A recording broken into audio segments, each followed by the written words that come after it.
Hey, what's up, guys? Welcome back to the 17th episode of the Primllife podcast. I have my buddy Nate on today, and he's probably one of the more insane stories that I've honestly ever heard, and still stuff that I'm still learning about him that just continues to blow me away.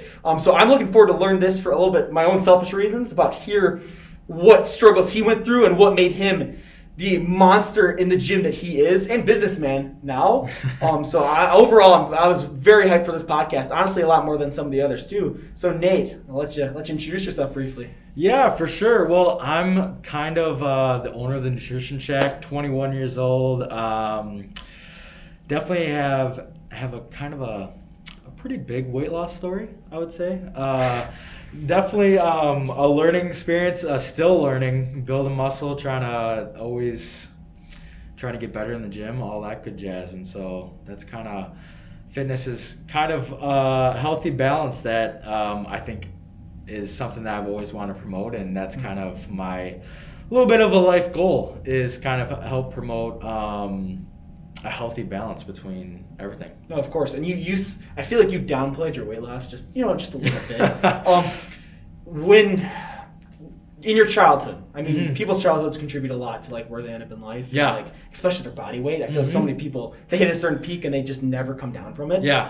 What factor set up your childhood to make it so that you needed a change? Definitely. I mean, I feel like it kind of goes a lot of this way. Whenever I've like really seen a lot of weight loss stories, I mean, it's kind of like I had the big genes. My family carries the big genes. Like I'm a bigger guy in general, and all throughout school, I was probably the heaviest in my grade. Probably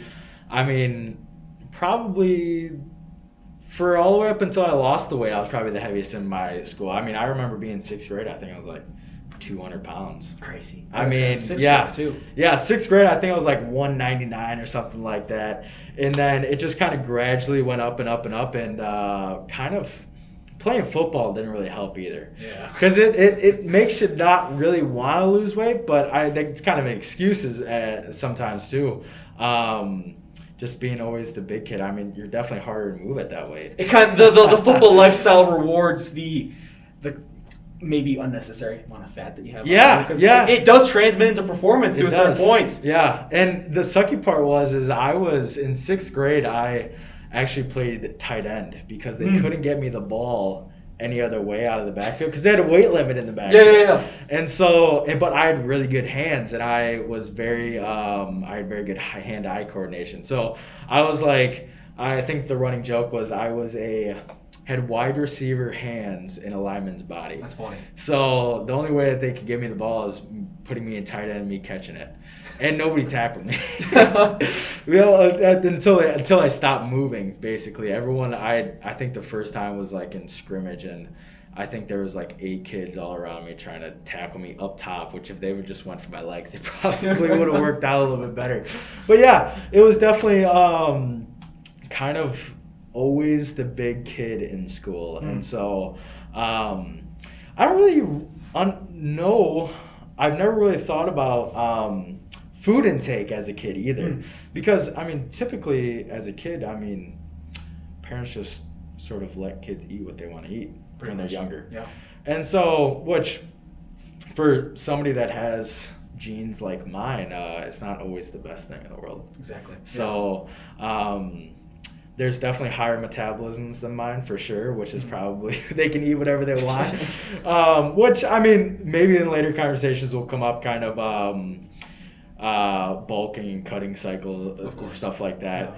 Yeah. And maybe we can talk a little bit more about that, because sometimes that does come into a factor, having a little bit bigger genes. Exactly, combined with like hunger hormones such as ghrelin. Yeah. And just natural activity as well too. I mean, people, especially when like they lay out how much food they're eating compared to how much they're burning. Yeah. It's crazy how much a little bit difference can make over a long period of time. Oh, combining that with the slow metabolism, for sure, you can definitely end up on the higher end of the spectrum. Yeah. Too easily. Yeah. Too easily. It definitely. I mean, it was probably an average of 20 pounds a year that I would gain, probably. Because I think my heaviest was 340. Crazy. Going into my senior year of high school. So, how long ago was that? 4 years ago. Insane. 4 years ago. So, 340, and then I was probably 320 the year before. No, I was probably, I was 300 the year before, and then 280. So there's definitely gaps in there that were big jumps. And I can't really remember the food intake either. As far as just like definitely overeating, that's definitely 100% of the reason why. It's just it's kind of weird to think about, like, wow, I really ate that much food. Yeah, especially where you are now. Yeah, too. Like actually, yeah. I'm guessing you do use MyFitnessPal to track all your calories or something similar. Yeah, to that. I got a Fitbit. So that's another part is the calories on the Fitbit. Yeah. I don't follow those. Yeah. Because I don't think they're very accurate. Exactly. I don't know if you watch like Greg Doucette or any of those. Of So like, after watching that, it made me look at calorie burning a whole different way and kind of how I looked at all that stuff. But I liked it because the app you could track everything with. That's Kind of gonna like MyFitnessPal. Exactly. So all that good jazz. And kind of going into it, if you want to start with kind of how I did it. Yeah, I would love to hear it. For sure. And maybe before that, mentally, what were you like at like 340? What was it like an average day in your life? To be honest, I don't like. It was very. I never realized until I looked back at photos like a year after I lost that weight about how big you really get. You never really feel as big as you are. Like, you look down and your stomach somewhat's flat, but you never really mentally understand how big you can actually Until get. you can compare the change. Exactly. So kind of mentally going into it, it was definitely hard. It was definitely confidence issues. That develops. Just overall,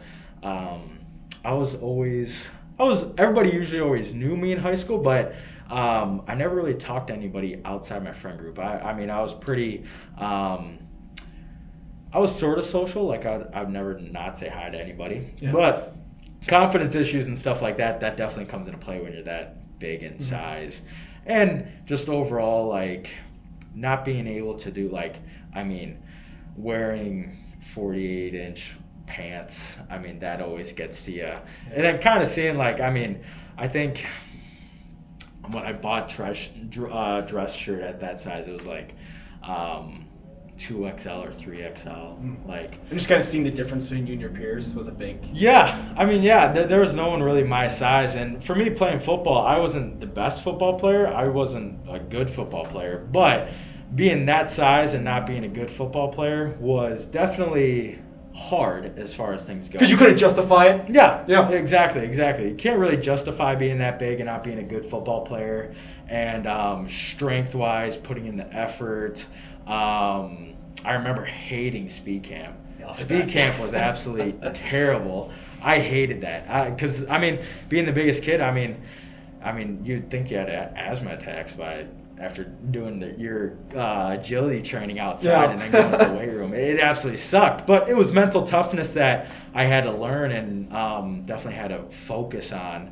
Because when I'm focused on something, I can definitely put my mind to it and get it done. Yeah. But it's training my mind to focus on that is the hardest part. And I feel like that's typical for most people. And I'd agree to that too. Yeah. I think probably something that helped you along your journey, and you'd probably agree with that too, is that you had the mental toughness from football. You knew what it was like to train hard and to have to work much harder at something than probably some other people would have to do so. You could then apply to losing weights. In a sense. Yeah. I definitely used my knowledge from lifting with football and stuff like that. Like, that definitely gave me the base knowledge about how to lift and stuff like that.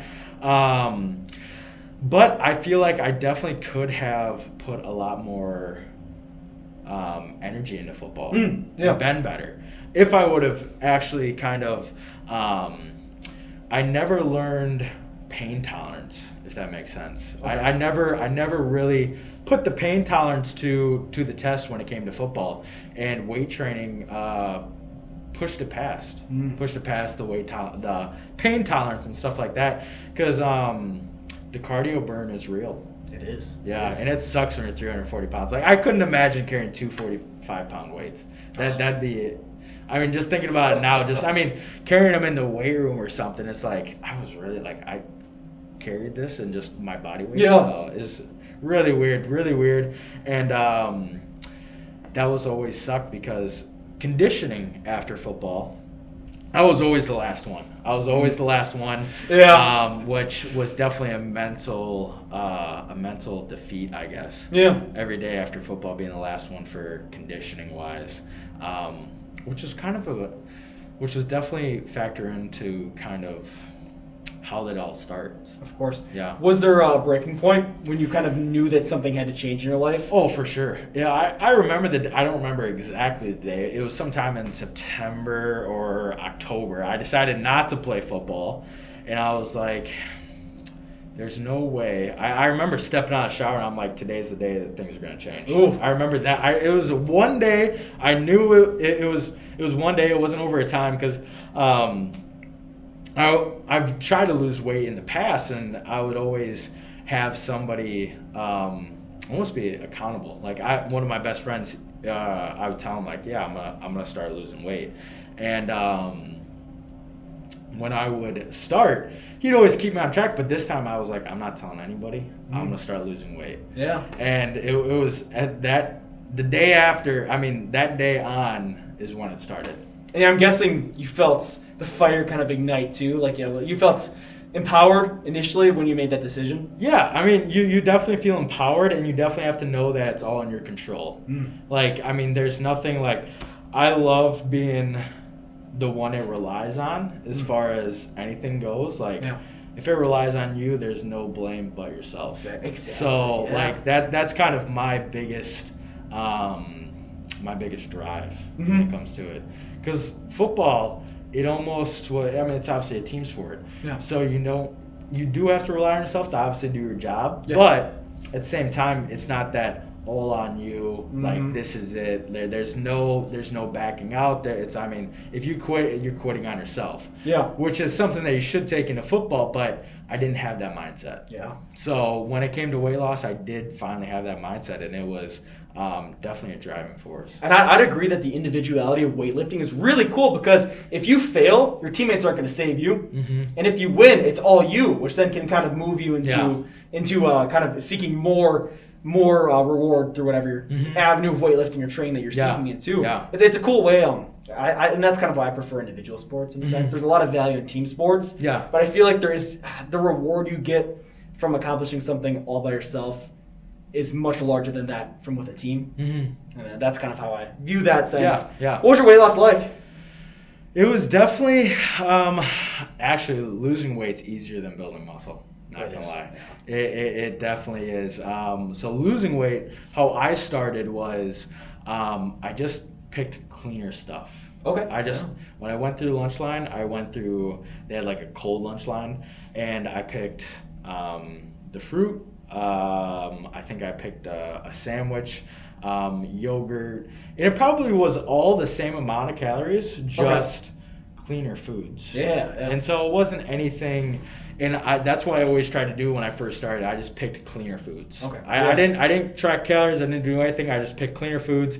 And then from there, when I felt like, okay, this is going pretty good, I started tracking calories.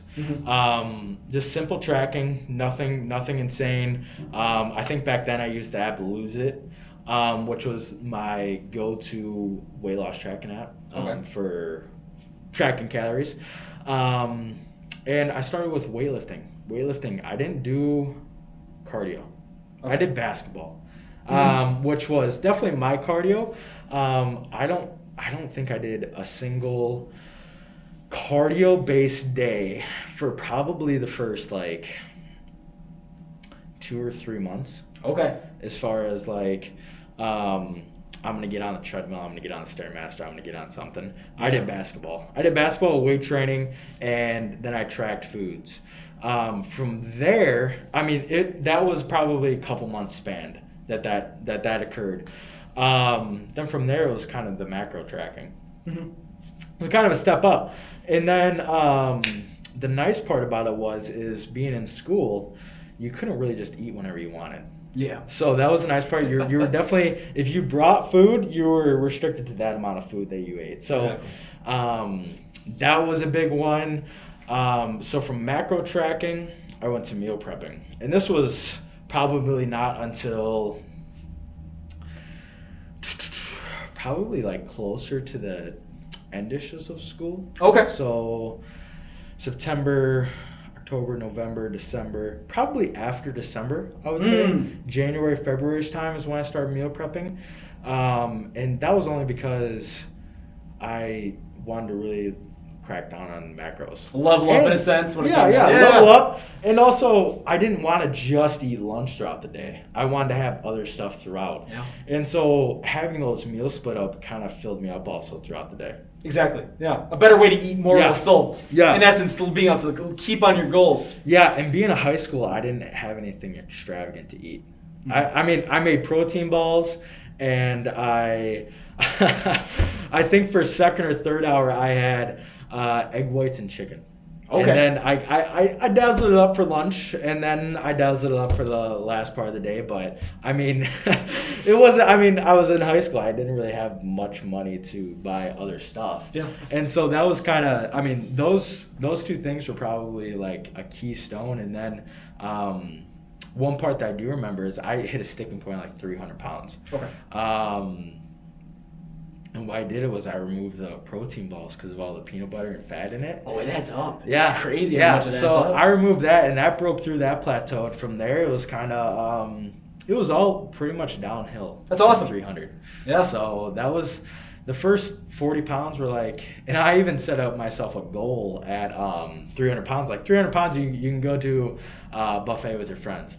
And I remember, when I hit 300 pounds, I'm like, I'm not even going to go to the buffet. Yeah. I don't even want to. Like, it doesn't seem worth it. So I just kept going. And every week was probably around it started probably higher than 2 pounds a week at the beginning. But from there, it was mostly 2 pounds. That's awesome, yeah. Yeah. And you did it in a super healthy way, too. You see people and they crash diet and they lose a lot of weight, but they're not happy. Yeah. And you slowly raise the thermostat of how hard you were like really forcing it. And I think that was like probably one of the more healthy stories I've heard, even from people who are still successful. You still did it very responsibly compared to someone who's just like, I'm gonna have this leaf of lettuce and then that be it. Yeah. Yeah. And that was something that I've done in the past, and I'm like, oh, this is not working. Yeah. And that's why I'm so big on a balanced diet to do a lot of stuff. I'm not a big fan of fad diets. I definitely understand there's some benefits with doing keto, intermittent fasting, any other diet model, but I'm a big fan of just a balanced diet. I don't like taking out all your carbs, because right at the beginning, for every gram of carb, you're losing 3 grams of water. So, that's a big factor when somebody comes in and they tell me that they're on keto and they've lost so much weight so quickly. Well, probably most of that's water. Exactly, yeah. You're losing a lot of water with taking out all those grams of carbs. And so that's why I'm just not a big fan of keto. I definitely think there's some health benefits. I definitely think that there's some body types that take really well to keto. Oh, yeah. Everyone's different, and everyone's body types are different. Finding out what works best for you is the key. Exactly. And mine's the balanced diet. I love a balanced diet. I love carbs. As most people do. Yeah. And I feel like that balanced diet is probably what's going to work for 90 to 95% of people. It's generally always going to be calories in, calories out, minus the few hormonal differences that some people have. Yeah. But like you said about fad diets, they have their purpose in a sense. Yeah. But the food exists for a reason. Carbs, fats, protein, it all has to fit into the picture itself if you truly want to live a balanced and healthy life. You lost a lot of weight. What was the muscle gain like? So the lowest I got down to was 210. That was the lowest I ever got down to, was 210, so that was about 130 pounds. And then after that was probably, it was definitely slow and steady as far as weight gain goes, as far as muscle mass. And I didn't really, for gaining muscle, I never did a bulking period up until this past when quarantine ended. Okay. So I've never bulked before up until quarantine, obviously. And I got up to about 235, but I never really got past 235. Okay. I always stayed I stayed decently lean at 235. And that was probably a decent portion of 2-ish years that I built up to 235. Okay. Yeah. So it definitely took me a while to get to 235. Relatively lean. So 210, I was probably I was probably not as lean at 235, but I was probably, I would say in that 2 years, probably 5 pounds of fat and 20-ish pounds of muscle. Which is really good. That's 10 pounds of muscle when you're first starting out a year is probably, I would say, a good amount, 5 to 10 pounds from when you're first starting out. I did have obviously the football training in the background, but I never took it hard enough. So there was a little bit of that muscle memory. Yeah, but not as much as it could have been. Mm-hmm. Yeah. And obviously, like, I don't know how much muscle I lost during the weight loss as far as that. And I don't think it was really any, if I really had to guess, because I had so much extra fat to supply the muscle. At that point, your body's begging to Yeah, lose exactly. it. Yeah. So the muscle, like, and I'm a big advocate with weight training to lose weight, because the more muscle you have, the more weight you're going to lose. And the more food you can eat when you're finally at where you want to be. Exactly. Like, if you're just doing straight cardio for losing weight, you're just becoming a skinnier version of yourself now. Exactly. And honestly, if you continue to up your cardio, you'll be able to eat more. Mm-hmm. But if that cardio has to become less than what it is, basically like injury or lifestyle change, the weight's gonna fly on. Yeah. At a scary fast pace. Yeah. It's definitely when I got down to the 210, I reintroduced a little bit of calories. I didn't track as much when I was going back up. I reintroduced probably like maybe 200 to 300 calories maybe. But I never really fluctuated from that though. I kind of, for the 2 years, I never introduced more than, I don't think I went above 2,800 calories, 2,500 calories. That's really good. Yeah, which is probably, and that's where when I got to 235, I was a little underfed as far as things go. Like I definitely hit a sticking point. And that's where after the quarantine, it's definitely, because I lost probably a good amount of, not necessarily a ton of muscle, but over quarantine when you're not working out, you lose a little bit. Yes. And especially even if you're still have weights to train with. Not being on the squat heavy, your body doesn't have that big what's the word I'm looking for? That big effect that squats have. It works a lot of muscles. You take squatting out, you're still doing your whatever leg exercises you can. Your body's going to have to adapt around that. Yeah. And I didn't have a ton of weights to work with. Before quarantine, I was probably benching I think the highest I got to is 365. Awesome. And I think after that, during the quarantine, I don't think I could bench 295. That's a big change. Yeah, it is. And it definitely, coming back from quarantine, it definitely took probably 2 or 3 weeks to get the body soreness, lactic acid out, and try to get moving some bigger weight again. But it was great hitting PRs every workout though. It was, yeah. It's fun. Yeah. It was a cool experience. Yeah, I finally got back up to 365 last month. I don't flat bench really anymore, but I do it every once in a while with friends and stuff. You give it a shot. Everyone wants to bench every once in a while. If you don't, people don't ask how much you can curl. Or I know, right? Yeah, it's how much do you bench? Mm-hmm. So we finally got back up to that 365 mark, and it felt nice. It just overall the muscle gain from, and this is where I was kind of getting into the big jeans is kind of, so it can be on your side a little bit, because I've only bulked using 3,500 calories. Yeah. And I've gone up. The heaviest I got to was 260. Okay.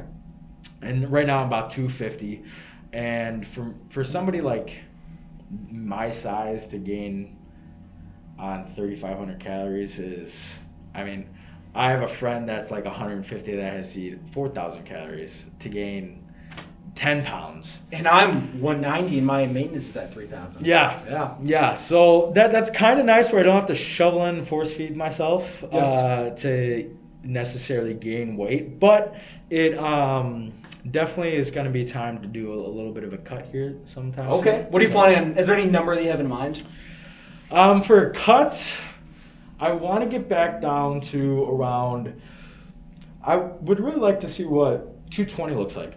Oh, that's that. Yeah. That'd be cool. I'd like to see what 220 looks like. I think from 235 to 250 or 255, I'd kind of put it at 20 pounds. I'd really hope that I could put on 5 to 10 pounds of muscle with I think it's 10 very pounds possible, of fat. Like that was kind of my goal, and I hope it's nothing less than that as far as muscle, because nobody wants to say, oh, I put on 30 pounds of fat and 5 pounds of muscle. Exactly. That makes sense. Which was my story. I bulked up to 225 in my small frame. It was all fat. My lifts stopped going up. In fact, they went down, which I think would be like such maybe how hard my body had to work. Yeah. Just like throughout the day. And just demoralizing. It was very sad to see. I looked at myself in the mirror and I was like, I'm disgusted with what I see. And then I had a very similar way of how I dropped it. I cut out all the crap. I stopped force feeding myself peanut butter. Yeah. Literally, from the moment I got up, from the moment I went to bed, I was just shoveling peanut butter in. I would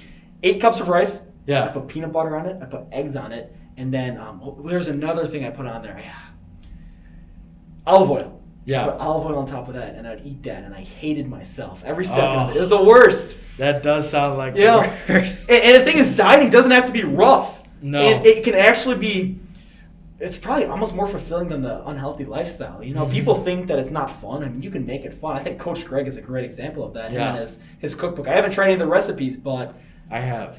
Oh, I really? have. Do tell more. It's pretty good, not gonna lie. It's pretty good. The ice cream has been a staple of mine. The ice cream, and then also the pizza was pretty good. Okay. Yeah, you can definitely make it fun. But sometimes, I'm not gonna lie, when I got into weight loss mode, there's a part of you that's just turns into a machine, and you just meal prep and you don't care what you eat, you just eat it.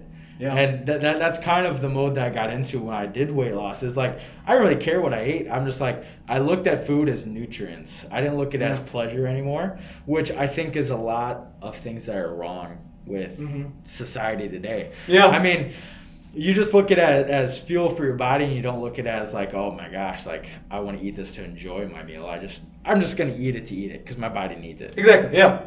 And that's what I got to when I was really in hardcore weight loss mode. That's the point of it. And it's kind of, today's society is overweight but malnourished. Yeah. If that makes sense. Like, we're not getting the micronutrients that we need from the food. But they're getting all the carbs and fats they could ever want. Yeah, you're getting all the micronutrients you need in the world, but you're not getting you're getting all the macronutrients you need in the world, but you're not getting the micro. And that's kind of a big part of the nutrients, is you really need to get the nutrients in your body to really fulfill just everyday body functions. Exactly. And then you have the energy to go exercise too, and you feel incredible. Yeah. I mean, nobody enjoys being at 400 pounds body weight. Nobody wants that. Yeah. I mean, the lifestyle might be fulfilling if you're like a top football player. Yeah. But that's the 0.1% of people. Exactly. Yeah. And most people they have to cut down, especially nowadays. Fast food is so easily accessible. It's scary. It's scary seeing how quickly you can get food that's going to kill you. Yeah. For long term. Yep. And like the current the culture when it comes to dieting, I mean, it's perceived as so bad. When in reality, it should be more like a positively encouraged thing. Yeah, and I mean, I don't really look at it as dieting. I mean, I look at it as like, you need to make a lifestyle change. Exactly. When it comes to weight loss or like extreme weight loss, you need to make a lifestyle change, because it's not about dieting. Because, I mean, if you continue down the path, it's going to lead to health problems. Exactly. I mean, it's whether you want to put in the time, effort, the money. It might be a little bit more expensive to eat healthy. The supplements might be a little bit more, but you're either going to spend it in a healthy lifestyle, or you're going to spend it in medical bills, medications, stuff like that. So that's the way I kind of really look at it. Is you really need a lifestyle change. But when you're doing a cutting and bulking, those cycles back and forth, I would consider that dieting, because I mean you're trying to lose fat, gain muscle, lose fat, gain muscle. The goal attributed to it and how like you adjust the variables. For sure. But as far as like extreme weight loss, it's definitely a lifestyle change. Oh, of course. You need a lifestyle change. And a lifestyle that will reward you. You won't, if you do it right, you won't suffer. Yeah. Your life will be extended. Your family will notice the change and probably be happier around you too. Because you're not eating yourself to death. Yeah, and bigger clothes cost more. Yeah. I've seen some price, and they're harder to find too. Yeah. Oh yeah. Yeah, you got to go to some special stores. Like I think I had to go to Johnson Creek, the XL store or whatever. Probably wasn't fun knowing that you had to go. Yeah, exactly. I guess you do feel a little bit better because you're on the small end of the small end of the worst. Yeah, the best of the worst, kind of. Yeah, I think the lowest that they carried was like 2XL. Okay. So, yeah. Okay. now the only time that I really wear 2XL shirts is when I work out. So when you're pumped out of your mind. Yeah, I mean I love the cutoffs for 2XLs. It's just nice. I don't like tight shirts when I work out. Yeah. It's They're not comfy. No, and you just, I mean, I don't know. You're right. They're not comfortable. Exactly. Yeah. Honestly, I feel like nowadays the aesthetic is more of those kind of baggy-ish, but still kind of covering your frame and showing. Yeah. Like that for me is a lot more, not respectable, but a lot more of a thing that I can more justify wearing. Like the Gymshark trend where everything is just so tight. Yeah. Like I don't really. Not a huge fan of that. Yeah, I'm not. I don't wear tight stuff to the gym. I mean, I wear the 2XL shirts and the 1XL sweatshirts. Honestly, dude, part of me wears a sweatshirt so my ego doesn't take over during the workout, so I can focus on what I came. Yeah. Versus, look at my arms. I need a pump now, and then leg training goes into biceps and all the other movements that don't need to be trained more. Yeah. Quite frankly. Yeah. Keeping the ego down and control. For sure. Yeah. This year I've definitely focused on this is my first bulk that I've ever done, and mobility, flexibility, and just overall muscle connection. Oh, of course. Those have been my 3 big goals, and my style of training. Trying to train smarter, not harder. Exactly. Yeah. But it's hard. It's not how hard you can go in a single day, it's how long you can train for your life. I mean, it's the people who have 30 years to train versus 10 who set the records and do the best that they can be. Yeah. Destroying your body the most without destroying your body. Yeah. That's kind of like the way you put it. Yeah. And definitely not focusing on so much the mirror muscles. Oh, I know. That makes sense. Exactly. Like, I've always wanted a good back. I've always wanted that. And I've definitely focused on it, but I've lacked rear delts my whole life. So, like, rear delts have been a big one, hamstrings have been a big one, and the back overall just, I probably train frequency twice more than I do my front side. As far as chest and stuff, the back, I try to do twice the volume. And that's smart. I mean, you see so many gym bros nowadays, just like, I know. It just hurts to see because 20 years from now, they're going to be in a wheelchair because they don't know how to like use their body in a correct way. Yeah. Posture, dude. Posture nowadays. Posture. The whole lifestyle, the general lifestyle that people live, it just goes directly against posture. I feel like their glutes are deactivated in their chairs, their backs are slung forward, their phones. Yeah. It's going to be scary seeing what people end up like in 50 years after that much longer of the terrible lifestyle. Yeah. Bad diet, no sunlight, and bad posture. It's definitely, personal trainers are going to have more clients than they can take on. Yeah. I definitely, that's one thing that personal training, that's the one part that I hate about it was at the beginning they always teach you to get your client ready for mobility and their posture and fix all the imbalances and stuff first, which I totally agree with. But when I feel like somebody would hire me, I want them to reach their goal. And I definitely don't, you can do it, don't get me wrong, which I think it should be implemented in with the workouts, but I want to get them to their goal as fast as possible, which personal training.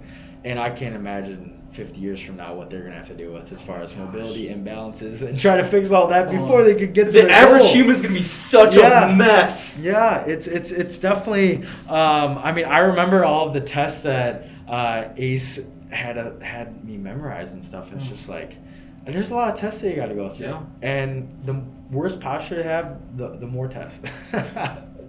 So it's definitely, it's needed, and that's what I've been focused on is mobility, imbalances and stuff like that, which is nothing that should be neglected. I feel like every time I ask you what you're training, it's always rear delts, calves, calves and biceps usually. It was calves, biceps, and rear delts. Yeah, it's like 5 days in a row of asking you just back and forth, which I can respect. It's my split right now is I have a 10-day split, which is chest, shoulders, triceps. Usually the second day. Sorry, back is usually the first day. Chest, shoulder, triceps. Auxiliary, which is biceps, rear delts, calves. Okay. And then legs, and then always an off day after legs. That's smart. Yeah. And then it's a whole different exercise, but same 4. That's cool. Just different exercises. Varying it off. Yeah. So one's a quad dominant day, one's a hamstring dominant day. I typically focus on hamstrings a little bit more. As most people should. Everyone's so toes dominant. Yeah. You know, especially like I see people at the club, they walk up the stairs. Like I see myself, I walk up the stairs. I have to make a conscious effort to go heel first. Yeah. You know. Yeah, and especially with how athletes are trained in high school, so many quad dominant. Like it's always quad dominant exercises. You see very few people working the posterior chain, which is weird because that's where all the hip drive, all the power. Yeah, when you're coming up, I mean that's where what you're using is like hamstring glutes. Like that's where the power from that goes, which is so strange. It's kind of like how the triceps are 70% of the arm, but everyone focuses on the biceps. I know. You gotta. That's a big thing that I feel like. You and me have a lot of grievances with like how people are trained initially. Like they need to focus on like the lesser known things. Yeah. Contraction, the eccentric movements. Versus just muscling up the most ways they can. Yeah, like that's, exactly. Might get you strong. You're also gonna get injured. The lat pull downs is probably I don't ever like making fun of somebody working out because at least they're working out. Yep. But at the same time, I wish I don't want to be the gym bro that comes over and tells you what to do, but I do want to help you. But if you're pulling down with all your might and you're just not controlling, not contracting, it honestly it's some of the. I mean, it can be some of the funniest stuff to look at, but it's also like, oh my gosh, I really want to come over there and help you. Exactly. Yeah. More so for your own good. I mean, exactly. You want them to succeed versus the general stereotype of, I'm going to come over here so I can be morally superior. Exactly. And is it okay? And for the people watching who might be newer to the gym, Nate, is that true? Is that stereotype, the gym bro stereotype, who just kind of exists to belittle and insult? Is that a real thing? No. The biggest guys at the JAC are probably nicest people. They are. They I mean, most of them, I mean, there's like 3 or 4 of them that come to the shack and they're just normal guys just looking for supplements, just want to have a conversation. And I typically sometimes talk to them in the gym, but most of the time, I mean, when somebody goes to the gym and they're that caliber, like there's one guy that he did a show and stuff and Nick? I can't remember. Okay. I can't remember. He's an older guy. It's about, I would say probably like 35-ish. I feel like that's Nick. Is he probably the biggest guy at the JAC. That's Nick. Okay. Comes in with his wife. Yeah. I mean, when he goes there, he goes to train. He trains hard. So I typically, I mean, it's usually a wave or like a thumbs up or something or something like that. But it's like most people are not going in there to have full conversations. Of course. Yeah. So when you see somebody that is just training hard, it's not to necessarily make anybody feel uncomfortable or anything. It's just they're just there to train hard. Exactly. And they're probably super nice people too at the same time who have been where you were at. Yeah. Nobody comes into the gym jacked wanting to make a change. Everyone is at a starting point, and if they're truly good people who you want in their lives, they'll give you advice, they'll help you along the way, and they'll do that while not being morally righteous in their own place. Yeah, you can always go up and ask for advice. I mean, as long as they're not in the middle of a set. or if headphones on. Yeah. Exactly, yeah. I've kind of, owning the nutrition shack, I've tried to lighten up with as far as my face going to the gym. I've always tried to put on a smile. Yeah. Just because, I mean, sometimes you get in the zone and you might look angry when you're just in the zone. Yeah. And I sometimes I do have to have one ear off because, I mean, I love talking to people. Yes. But sometimes I do have to put the other earphone in so I don't talk to anybody. Exactly. Just And because, it's good that you know that too about yourself. Yeah. You just got to make sure. Like I always try to wave. I always try to say hi to everybody that I know and stuff like that. But at the same time, it's like got some work to do. It's funny that you said you had that intense look because my first impression 3 years back, it was a while ago. Yeah. Was that you're scary. Yeah. I mean, that was like early gym phase. You know, barely into it. And I was like, oh, he's a scary guy. I don't want to mess with him. Yeah, it definitely. I mean, you can get an intense face look on, and sometimes I just try to like lighten up and not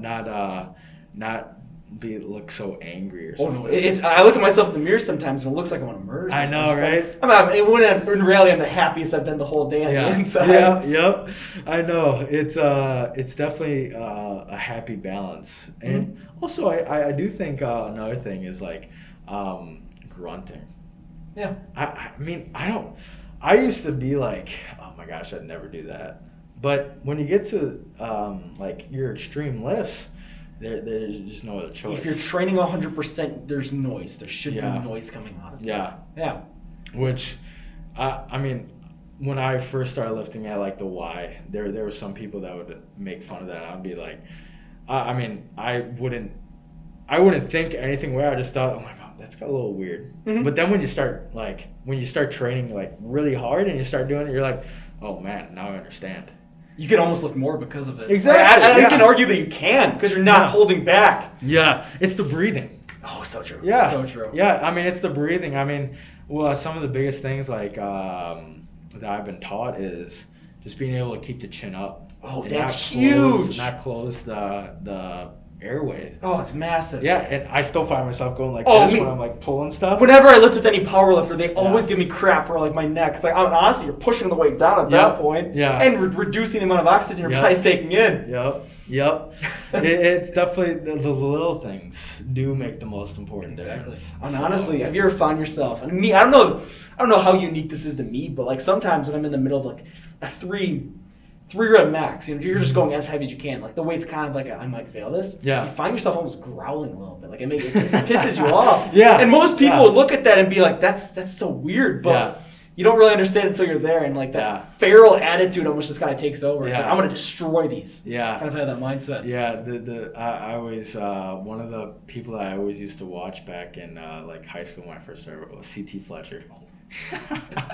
I have an Iron Addict hat in the back. Yeah, CT Fletcher was one of my biggest fans. I mean, I started watching him before he like got super huge, and then when he did, I'm like, I mean, the man is a monster. He's crazy. He's a monster. Like his old benching videos of him benching like 495. I'm like, if I can move that weight that easily, that would be. I mean, it was just like he was benching like me benching right now at 225. I'm like, this is embarrassing. And honestly, I'd even say it's natural. Like it's hard to tell. But, I know. There's certain people you can kind of assume, you know, based off of their personality. Yeah. You know that it'd be kind of rough for them to live a lie. Yeah. And I feel like him, he's just so blatantly honest and like I know. Didn't show hide any of the negative parts of everything. Yeah. I can appreciate that about him. Yeah, there's definitely, I think with YouTube, and especially like Greg Doucette and More Plates, More Dates, they have definitely enlightened a lot more of like the natty or not.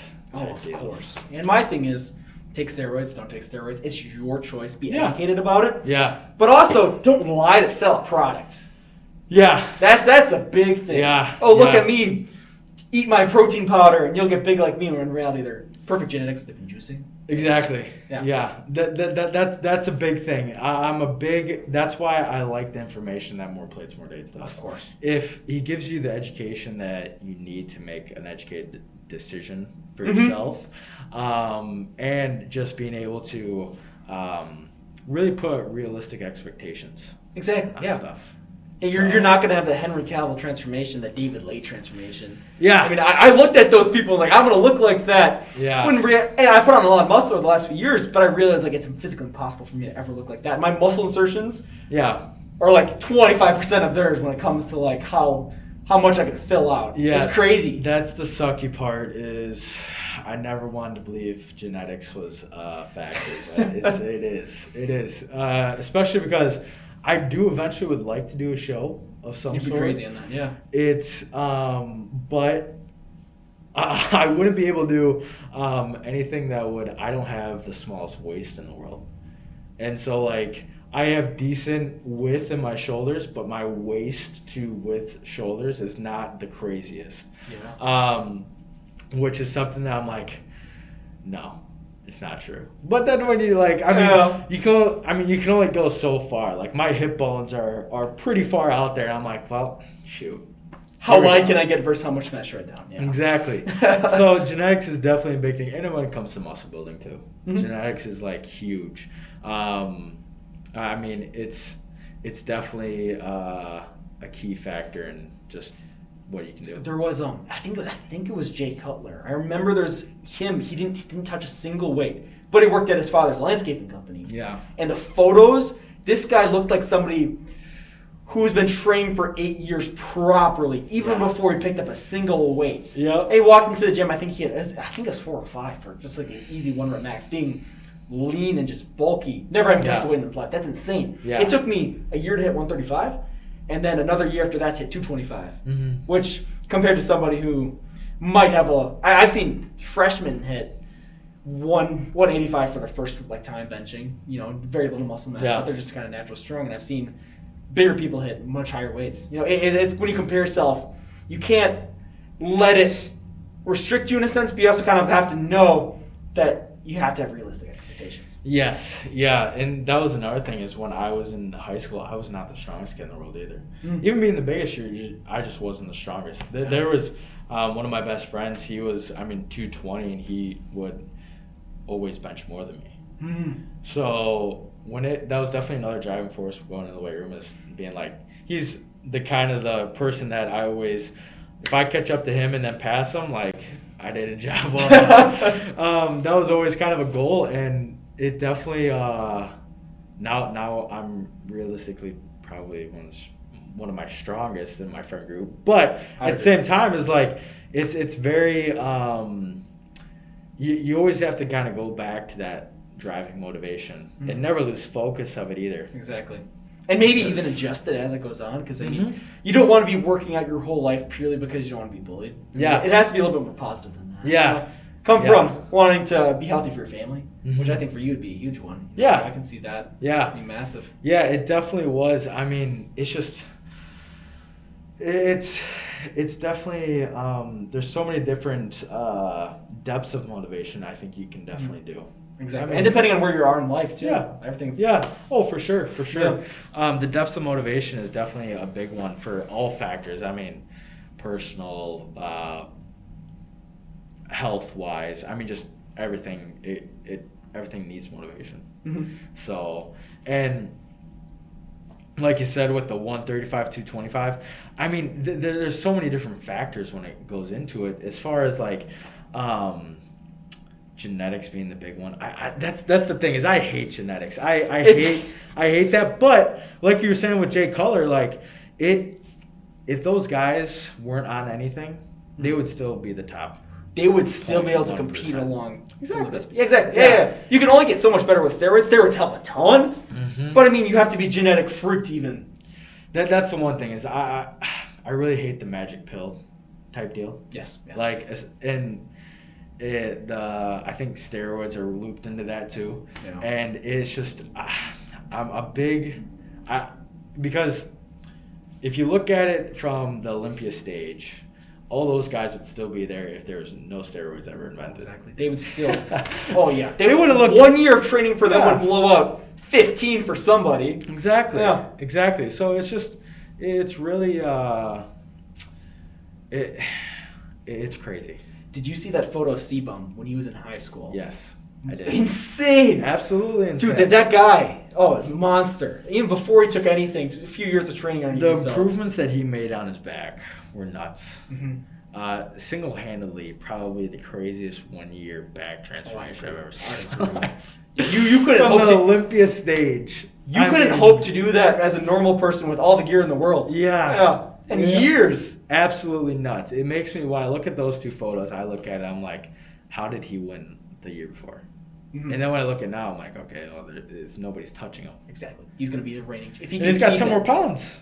Yeah. He's got 10 more pounds because he hide it in like a quarter inch, like above the something. Yeah. And so he can weigh 240 on stage instead of 230, which is absolutely nuts. Can still improve, which is crazy to think about. Nuts. When he peaks, he's going to set the bar high for years to come. And his peak rate, where he's at right now, is already a peak. I know it's kind of like a Julius Maddox breaking his records over and over and over again. I honestly, I think it depends on how long he wants to do it, but I don't think that he will be beat until he retires. Exactly. Yeah. I unless somebody comes on and just absolutely explodes the scene, I just couldn't. Until nature creates that freak who's instead of 1 out of a billion, 1 out of a trillion. Exactly. He just had the chance to be born in whatever year it was born in. He got to pick his parents and his mom and his dad. He got to pick them.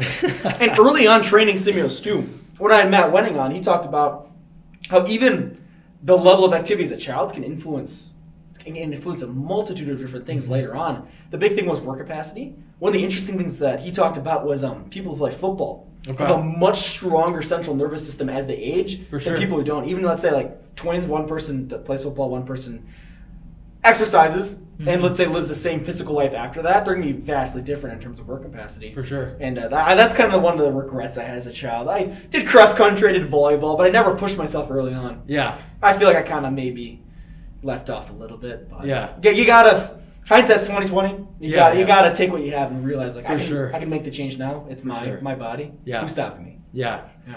Yeah, it's definitely, when you get into weightlifting, it's kind of like the more you know, the more you don't know. Oh, of course. Yeah. It's like the stuff that I've learned this year, but especially about like the central nervous system. Oh, it's crazy. Absolutely nuts. About like what muscles are connected to what muscles, and the hamstrings in the back, like don't train those back to back usually. Because they are connected, which it makes sense, but it's just like the central nervous system. I'm like, oh my gosh, this explains so much. It's really cool too, being able to like learn how your body works. Yeah. And also being able to realize that more is not better. Yeah. Like, that was the big thing. In the gym for 3 hours, it might be fulfilling. You might make gains off it temporarily, but like once your body adapts and you're just breaking yourself, your central nervous system, the neurotransmitters are going to degrade. The chemicals your body produces to like transmit the signals are literally going to like be damaged because of it. Like that's kind of one of the motivational factors. Like I'll be literally killing myself slowly if I keep on at this intensity. Yeah. I deadlifted for 8 days straight once. And I was maxing out every time, and by the end it hurt to breathe. I was having like flu-like symptoms. Yeah. Just from waking up in the morning. Oh my. It was terrible, and that's kind of when like the recover. Yeah. You know? And that's also like the ego. You kind of have to rein that into the gym. I used to do that with arm training when I first got started. Arm training. I developed like almost, I don't know what the specifics called, but almost like tendonitis throughout the forearm. Epicondylitis is tendon of this part, which might...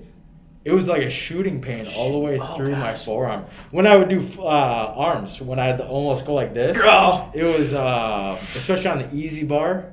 Oh, yeah. Easy bar with the pad. I felt some pain behind there too, yeah. I had shooting pains all throughout there. I had to stop arm training. I had to stop. Funny thing was, I had a very similar story. First year training, arms and shoulders. There was a shoulder press at Craig. There was a seated shoulder press. It was one of the ones you can move it like around. Yeah. A little bit more. So I did that. I did that machine and then arms every day. I went to the doctor one day. I was like, why is it physically impossible for me to put my hands above here? Yeah. And he did some like tests and like, you're literally like tearing the muscles off the fire. Like if you continue this, you won't come back. Oh, jeez. Which is kind of I took 2 weeks off. Like when he told me like alternate training days, I was like, really? How am I going to get big off of that? I need to train every day the same muscle group to get big. Yeah. And like you said, the more you know, the more you don't know. Mm-hmm. Like I feel like every year I just get humbled by the knowledge that I gain from just listening to people. And then kind of it teaches me I really don't know what's going on. I might have a small idea. I know. There's so much to learn. It's like more plates, more dates. When I watch his videos, sometimes I have to like take a sit back. Like I have to sit back and I have to try to comprehend what he's saying. Yeah. He's such big words sometimes. And some of the stuff that he's saying is just so knowledgeable but just so like, what did he just say? Well, exactly. No, it's really funny listening to him because he balances crazy level, talking about myofibrillary hypertrophy, which stuff that you and me can understand. Yeah. But stuff beyond that with just gym bro phrases. Yeah. It's very funny listening. Yeah, his when he goes through like the clinical studies. Yep. Some of that stuff, I'm like, how do you understand this? And obviously, it's his basically his job to like know that, and he loves researching, which is something that I really love to do. But it's just like, wow, vast knowledge that you know, and you think that you know, but you really don't know. Exactly. Yeah. And the more knowledge that's going to come as we learn more about fitness and health, even just in the last few years, like all the crazy studies. Yeah. I mean, people were recommending 2.8 times your body weight in protein, 5 years ago, even nowadays. Yeah. And that's still kind of like a generally accepted idea, and it's just like, how much of a, not fool, but how can you stick in that mindset and just ignore the research? I could imagine eating 500 grams of protein. Dude, it would just destroy my guts. No. I feel like blood loss. Yeah. Oh, God. I stick to one. Same. I just stick to one. And if I'm under, dude, I don't force it up. Yeah. Yep. I mean, especially while bulking, you don't necessarily need an overload of protein. Exactly. Yeah. The protein sparing effect that you have from the carbs in your system is enough. Yeah. I mean, the reason why people need more protein when they cut, and this is for the viewers, you obviously know this. Yeah. It's because the body has to go to alternate sources of nutrients. Yeah. And so they don't have carbs. Hey, let's burn some protein. That's when you need to increase. Yeah. You don't need a lot. And lifting, honestly, everything works. That's the funny thing about it. You don't need to optimize every single part of your day to the max, where sleep is you're taking supplements to sleep. For everything, you don't need to be taking everything in the market. I've never taken creatine before, and I'm very happy with my progress. Yeah. Versus the people who go hard in that for maybe 2 months in the gym, literally spend hundreds of dollars on supplements that may be good for them. They work out as hard as they can, thinking that they're optimizing everything, when in reality they're burning themselves out. Yeah. Probably honestly doing more harm than good at a level. Yeah, I carry the three biggest categories of supplements. And this kind of goes into what I recommend when people come to the store. Proteins, EAs, BCAs, which I still am doing more research on EAs, BCAs, because it's very controversial as far as the EAs and BCAs. Which one's better, if they do work, if they don't work. I carry creatine, I carry pre-workouts, I carry fat burners, and I'll kind of go through all those. The first thing that I'd always recommend that someone is protein. Oh, of course, yeah. Muscle building, weight loss, that's always gonna help. Number one, exactly. Number one, hands down. If you're not taking protein, that's if you're not getting enough in your diet. If you're not getting enough in your diet, a protein supplement would be the first one that I would ever recommend. EAs and BCAs, I've had very mixed reviews for myself. Okay. I take them when I'm sore. I never take EA BCAs every single day. I take them when I'm sore. More specifically after leg day. I think everyone's sore after leg day. You should be if you're doing it right. Yeah. That is 100%. I take those after leg day. Creatine I've taken in the past, but it's probably one of the most researched supplements out there. Of course. And I think it's more research than vitamin D, honestly. Yeah. It's kind of crazy. It's there's a lot of research. And the one biggest thing, if you're going to spend the money on creatine, make sure that you're taking it every day. Oh, yeah. You have to keep your system loaded with it. It just has to stay in your system. The saturation. Exactly. You don't need to do a loading phase. No. It's a lifestyle. You need to be taking it for years. Yeah. First a few months. Yeah. You need to keep it in your system, because it takes time to get in your system, build up in your system, and then you need to keep it in your system. So don't miss a day. If you're going to spend the money on it, just continue to do it. Keep yourself accountable. Exactly. Yeah. And there's different formulas and stuff out there for that. But pre-workout wise, pre-workouts are honestly top sellers in the store. Oh, I imagine. Everyone wants to be cracked out of their mind. Right? Everybody does. Everybody wants that. You get beginner pre-workouts, intermediate, experienced, and I carry all three, and it's just... And then laboratory use pre-workouts. Yes. What's that red one that you have over there?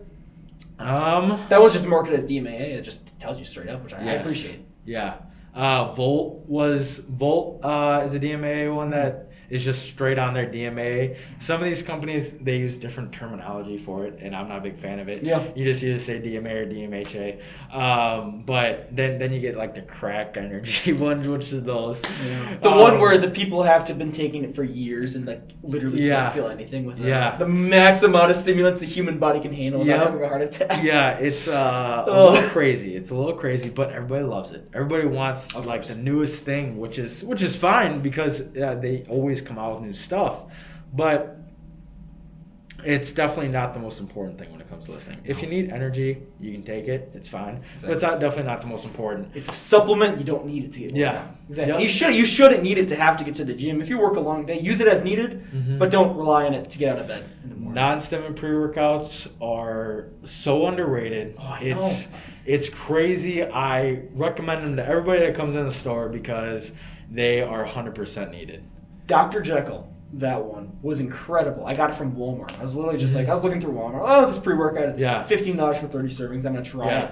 And it was crazy. Even the vasodilation I got, which made me more awake naturally, it felt good. Like I'd take it at 2 o'clock in the morning as I left my girlfriend's apartment. And on the way to the gym, I'd feel my energy noticeably increase. I'd work out at a pretty high level of intensity and energy. And then I'd be able to go to sleep afterwards. Yeah. And I'd feel great. Yeah, it's the adrenal glands. You're not messing with the adrenal glands when it comes to the caffeine intake, and then also the vasodilation versus the vasoconstriction, because stimulants constrict the blood vessel. Yeah.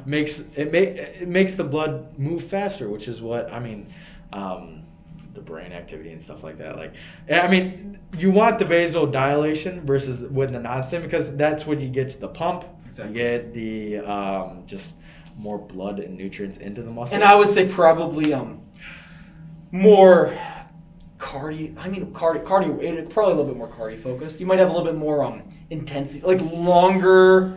Be able to output energy for longer periods of time versus like short high periods. I would say so. Where your heart rate's just like pounding. Yeah. It's certainly what you want to prefer. Yeah. I mean, when you want a stim pre-workout and when you want a pump pre-workout, it's a battle between the two because you can't have the max of both without exactly one. Exactly. Yeah. It's I think everyone should take a non-stim at least like 2 or 3 times throughout the week. Of course. Give your body ease. Everybody's taking in caffeine nowadays. Bang has 300 milligrams caffeine. Rock stars are 240. Coffee, all that stuff. Everybody's taking these caffeine throughout the day. So adding another 300, 350 milligrams in your pre-workout is just, I mean, if you drink one Bang and one pre-workout, you're having 600 milligrams of caffeine. Yeah, which is honestly, I think that's on the low end for most of these kids. Probably. It's scary. I mean, if you have 2 Bangs, I mean, that's absolutely nuts. I was up to 4 at my peak. And that was to feel something. Like after about 700-800 milligrams, that's when I start getting hyped up compared to the cup of coffee I needed initially. Yeah. It was kind of scary seeing how far the adrenal glands regulate. And it would tire me out. My heart rate would go up, but my energy would go down. Yeah. And at that point, I kind of knew I didn't make the change. Along with overdosing on a convict. For sure. Yes. Yeah. That pre-workout is definitely insane. Exactly. It's a good pre-workout, but it definitely 2 scoops is a lot as a beginner for DM, and probably some sensitivity too. And I know some of these supplement companies, they can formulate DMHA wrong, to where there's it's like bad DMHA. Okay. I read a few articles on it. I don't know the studies, but they end up adding an extra molecule in accident that apparently just wreaks havoc on our body. Gotcha. And I don't know the efficacy behind it all, but it was interesting reading it. Yeah. And everyone should do their research and don't rely on it to do anything. It's a supplement. Supplement it when you need it. And pre-workouts are one of the most crazy things because everybody is different. Everybody's different. That's why I carry so many, is because not one pre-workout is good for everybody. Exactly. Convict's my number 1 pre-workout, but some people don't like it. Some people they don't feel anything off of it. And it's amazing to me, and everybody's so different when it comes to pre-workout. Everybody's bodies act different and stuff like that. So that's why I like carrying so much of diverse pre-workout line. Yeah. And always trying to bring in new stuff, have people try it, see what they like. and always have samples of pre-workouts. That's awesome. Yeah. Always having samples of pre-workouts. And not force feeding the same cookie cutter pre-workout down everyone's throat. Yeah. Which is what so many of these box chain resellers do. Oh, take this for everyone. Yep. Not accessing their needs. Yeah. When anyone comes in the store, it's always they're looking for a pre-workout. It's like, what's the last pre-workout you had? Did you like it? Did you not like it? What'd you like about it? What you didn't like about it? What's the last pre-workout that you liked? And from there, I can kind of get a good base of knowledge of like, okay, I can kind of see where this person wants and what they want. Because everybody's looking for some different energy, focus, pump.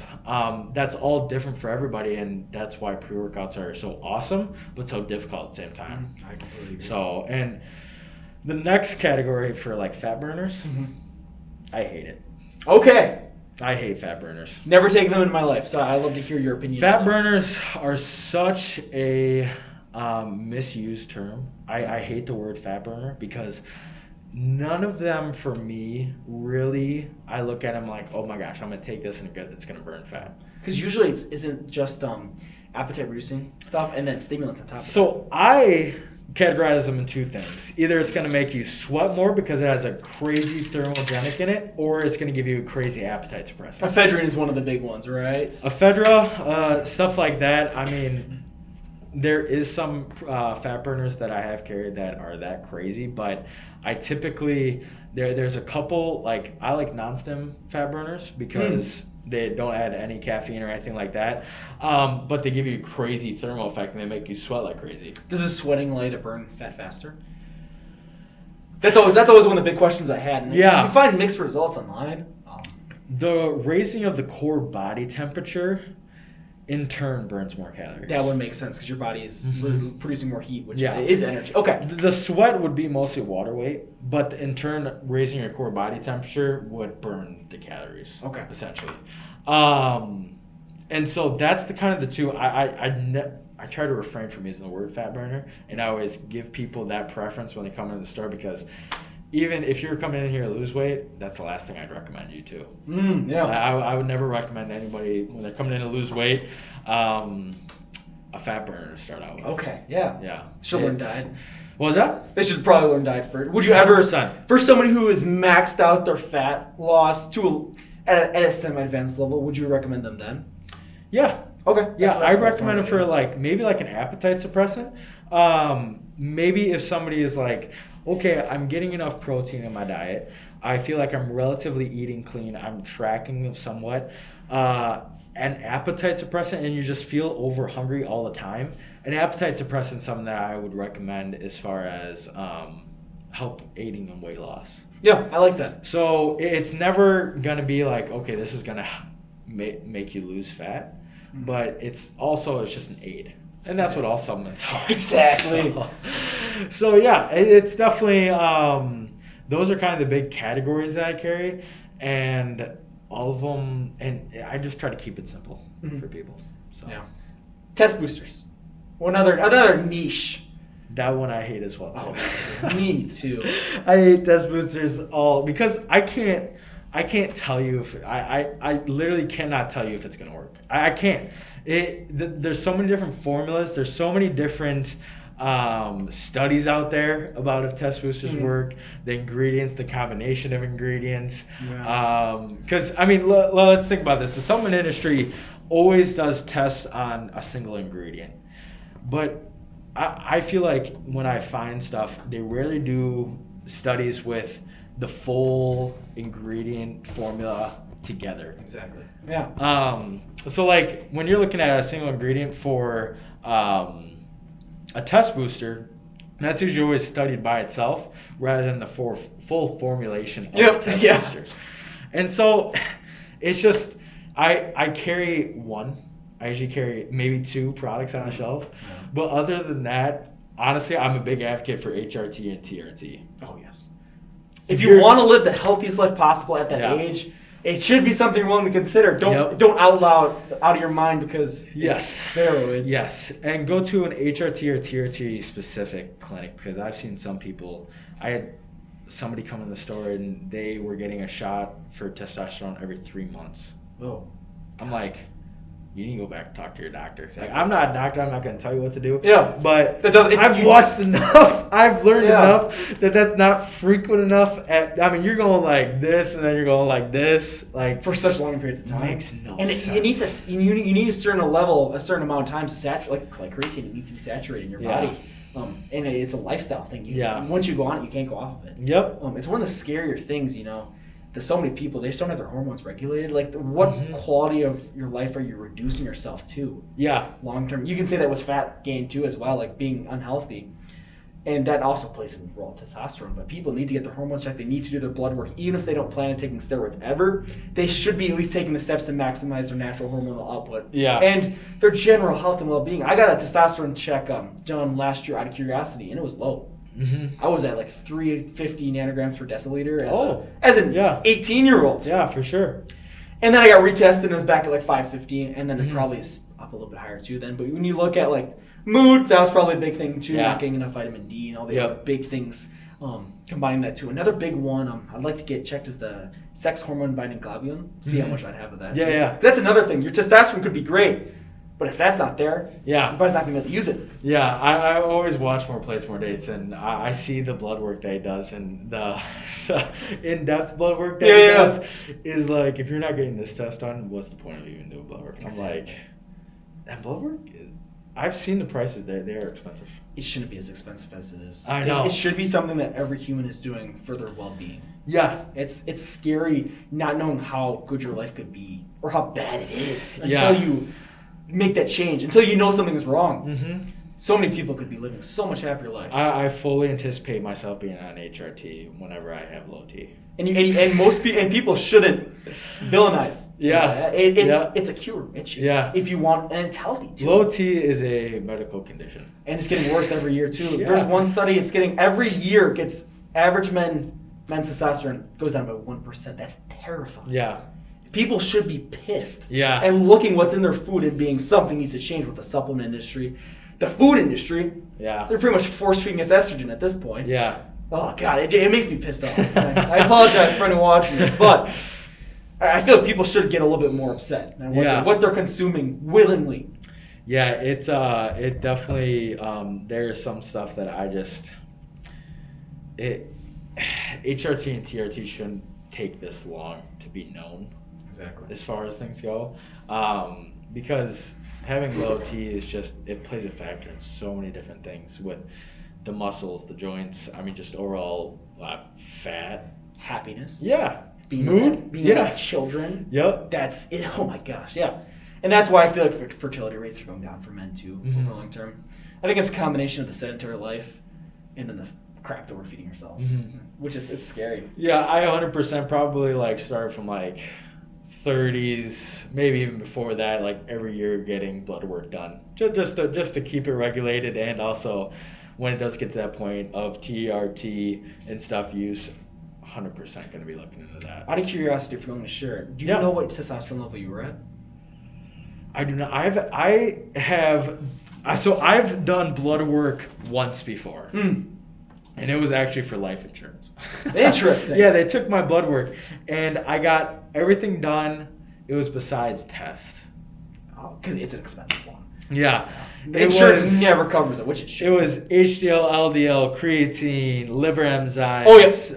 It was everything under the board besides that one, which I'm like, I really want to know it. Yeah. And so that was kind of the biggest, I was like, I almost got it for free, but it's definitely something that I definitely want to get checked out, because it's definitely out of curiosity. Even though it's different times throughout the day, it can be different. I'm curious, because what would be high? 750? 750 is still within the normal range. It gets high around 1100. 1100. You're on the high end of the average. High performance athletes, what would they be considered at? Around 1,000? It's an interesting topic. Somewhere around there? When I talk, Julius Maddox, he's actually has low test. He takes a single HRT dose a week, which is and he broke records before he even did it. So he was low test then. So was Matt Wenning, who squatted 1,200 pounds. And so that's kind of when the argument doesn't really help all that much. It does, but there's other factors. I think it should be around 800 for the average person. Gotcha. But it's around 500 for the average person, which is exactly where it shouldn't be. I think naturally we should be around 20 to 1 year old peaked human. Mm-hmm. They should be around 900, but we're seeing significantly lower numbers. Mm-hmm. A high performance athlete, I'd say that most would be at 1100, 1200, and if they're taking PDs, beyond 2000, yeah, 2200.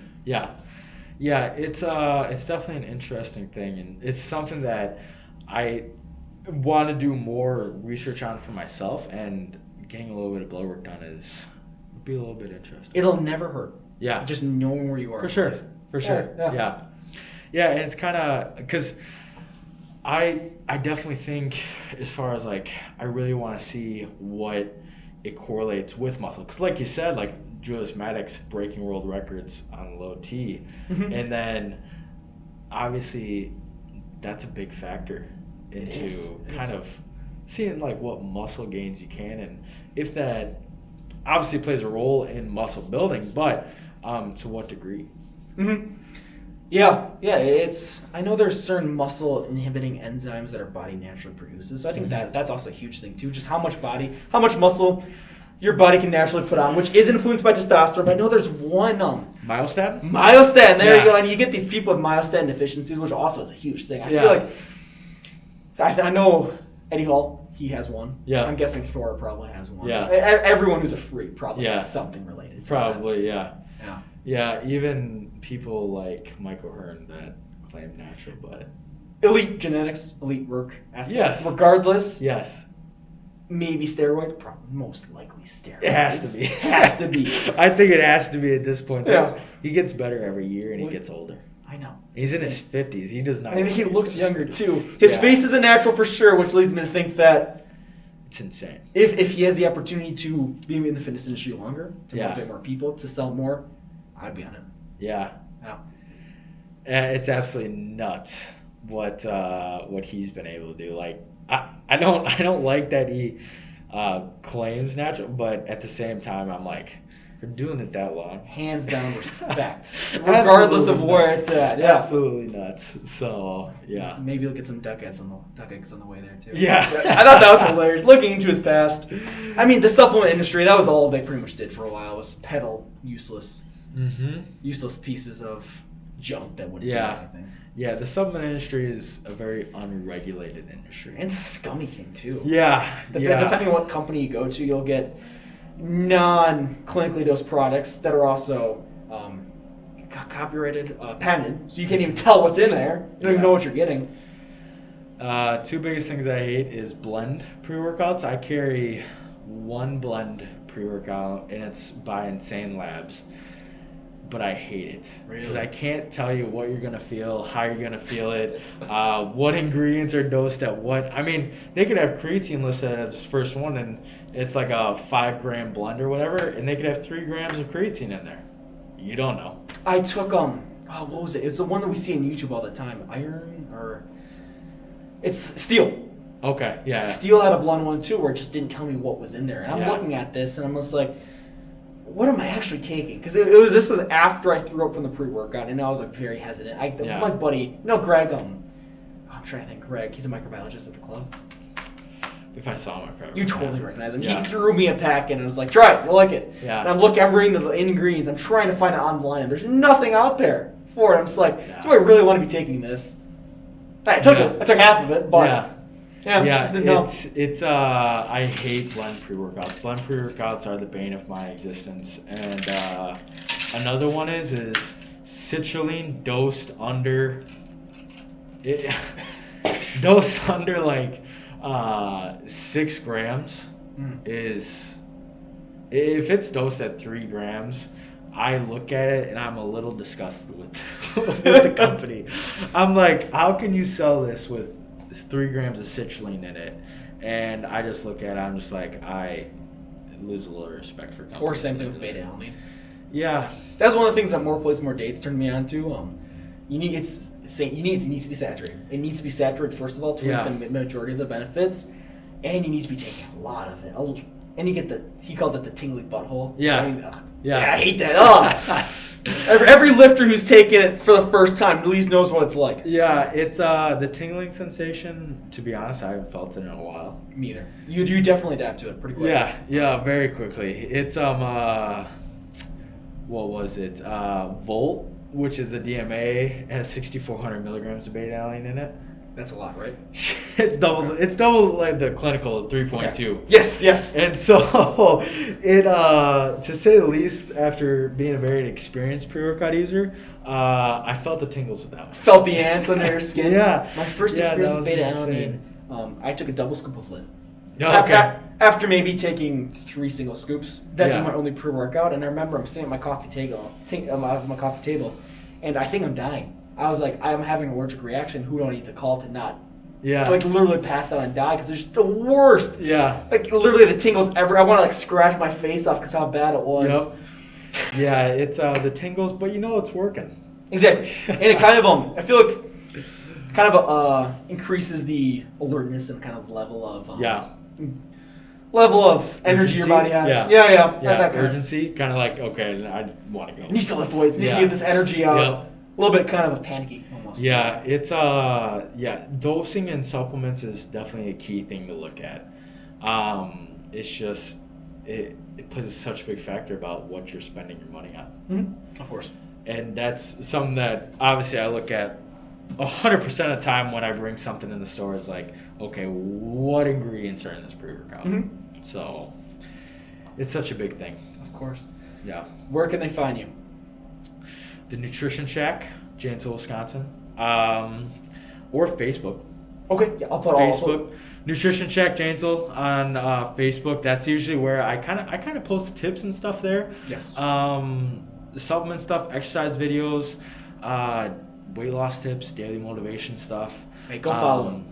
Yeah, that's definitely where I post a lot of my stuff and a lot of just overall. But I mean, if you're in the Janesville area and you want to come talk to me in person about stuff, I mean, usually the Nutrition Shack is where I'm at most of the time. Go check him out. Go buy his stuff. Obviously, this man knows what he's talking about and has a story to back it up too. He's not your average GNC employee who talks the talk but hasn't walked the walk. So I appreciate you coming on, man. Yeah, thanks for everything. For sure. We'll definitely have to follow us up. Yeah, 100%. We'll have to do it again. It was definitely fun. I'm definitely excited to see where this podcast goes. Yeah, go follow him. Go check him out. Go buy supplements. Hope everyone enjoyed. Have a great night. Bye.